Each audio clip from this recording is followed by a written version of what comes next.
Detské ústne vody, povinná výbava do školy, ústna voda u detí namiesto sladkosti. Áno, jasná vec, nepoužívajte však ústnu vodu po umytí zubkov, aj keď to vyslovene píšu v návode, že práve vtedy je to naj. Ústne vody sú však fajn, nenahrádzajú ale samotné umývanie zubkov. Takže mám mojim deťom kúpiť ústnu vodu alebo nie? Ak áno, tak ako ju správne používať? Ahojte, ja som doktorka Jarka, toto je kanál Šťastný zúbok a dnes si povieme čosi o používaní ústnych vôd u našich detí. Let's go!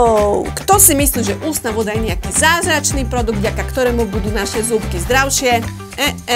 Tak toto nefunguje. Nestačí dať našim deťom na chvíľu vypláchnuť ústa ústnou vodou a hotovo. To je ako keby sme chceli nahradiť kúpanie alebo sprchovanie tým, že na seba nastriekame voňavku. Ústna voda je naozaj iba ako tá voňavka. No a u detí má ešte aj niekoľko iných výhod, pokiaľ sa použije správne. Detské ústne vody sú skrátka chutné. Áno, sú ozaj fajnové, ako keby ste si dali za odmenu nejakú sladkosť. Podobne to vnímajú aj deti. No ústne vody sú bez cukru, niektoré obsahujú fluoridy a teda šťastí chránia zúbky pred zubným kazom. Posilňujú sklovinu a ich zloženie tlmí tvorbu zubného plaku. Nenahrádzajú však zubnú kefku. Tieto výhody fungujú len ak sú zubky pravidelne, poctivo a poriadne umývané. Vďaka tomu, že dobre chutia, máme tu efekt hurá! Ideme na to!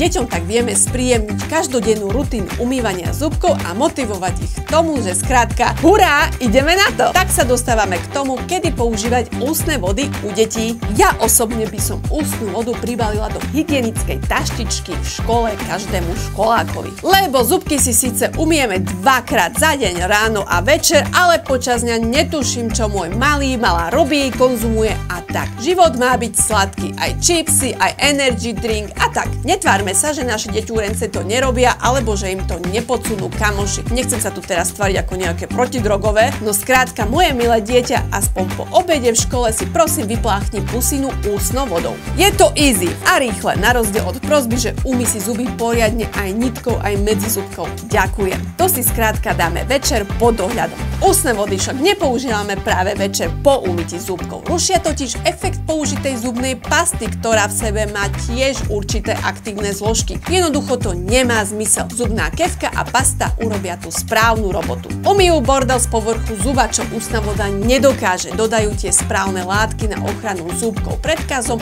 a ak si zvolíme dobrú príchuť, tak aj pekne navoňajú pusinu. Ústna voda tu naozaj nemá žiaden význam. Mylná je predstava, že ústnou vodou si vypláchne medzizubné priestory. Nie, na to je skrátka potrebná zubná niť a medzizubná kefka. O tom nájdete na kanáli vlastné videjko, tak šup, prihlásiť sa na odber. Ďakujem. S ústnymi vodami to ale určite nepreháňajte. Detské ústne vody spravidla nebývajú agresívne, práve naopak sú chutné, aj to by mohlo nabádať k tomu, že ich môžeme používať non-stop. Určite ich používajte až u detí, ktoré rozumejú tomu, že ústnu vodu je potrebné vypľuť a neprehltať. Takže skôr ako u 6-ročných to pravdepodobne nebude. Maximálne 2-krát za deň. To platí zvlášť pre ústne vody s obsahom fluoridov. Nechceme si totiž vypestovať fluorózu. Nadmerné používanie môže viesť taktiež k rozhodeniu ústnej flóry. Skrátka, baktérie majú byť v našej puse v určitom pomere a my túto rovnováhu vieme škaredo rozhodiť. Fúha, takže detské ústne vody sú fajn. Nenahrádzajú však umývanie zubov.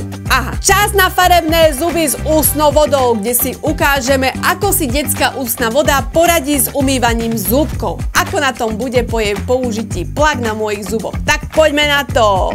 Takto to vyzerá predtým, no a takto to vyzerá potom. Jop, nestalo sa v podstate nič, maximálne to opláchlo špinu z hladkých povrchov zuba.